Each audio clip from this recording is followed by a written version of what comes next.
itself is a word. The word is interesting because it's a word that comes from a pagan. Hollywood is the holy wood, and it was the wood that the magical wands were made out of in the pagan sorcery, magic. And these wands were believed that the sorcerers that possessed them could put people into trances and control them. This is part of, this is symbolic, but it's also important to understand that part of what Hollywood literally does is it puts people into trances. It's a dream state. They call it the dream machine in the United States.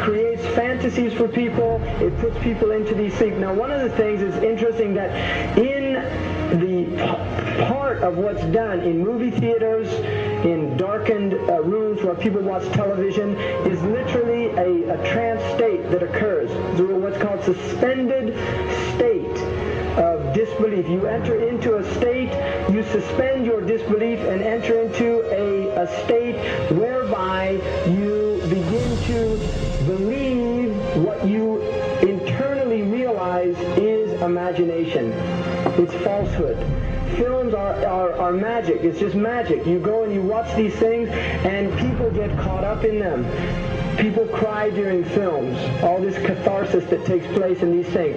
Many of the films, and this is an important element in the control mechanism, is literally allow people to go and have certain type of catharsis as a purging experience, which Aristotle talks about the necessary element. One of the necessary elements of tragedy is to create this cathartic experience.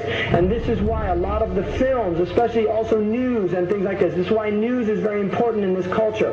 Everybody watches the news. They have this tragic, cathartic experience of watching the tragedies of others and then feeling safe and complacent in their own experience of this suspended state of illusory well-being. So these are very intricate and sophisticated methods. Now, I think it's dangerous, although there are elements, there's concerted efforts that take place, there's also a lot of people that have similar worldviews that aren't necessarily working together in concerted efforts.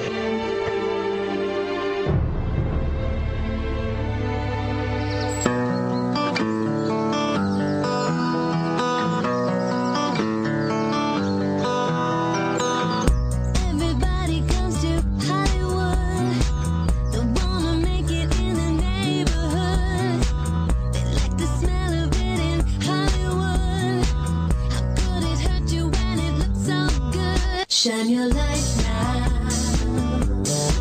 This time it's got to be good. You get it right now, yeah. 'Cause you're in Hollywood. There's something in the air in Hollywood. The sun is shining like you knew.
supposed to be up here?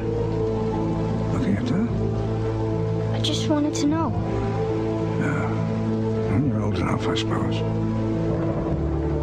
You should know the story. Okay, here we go.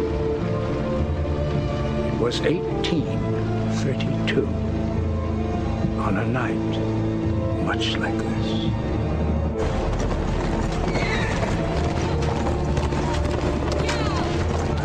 Charles Carroll was the last surviving signer of the Declaration of Independence. He was also a member of a secret society known as the Masons, and he knew he was dying.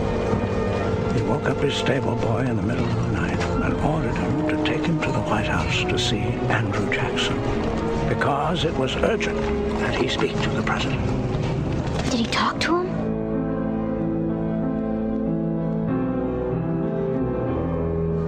No, he never got the chance.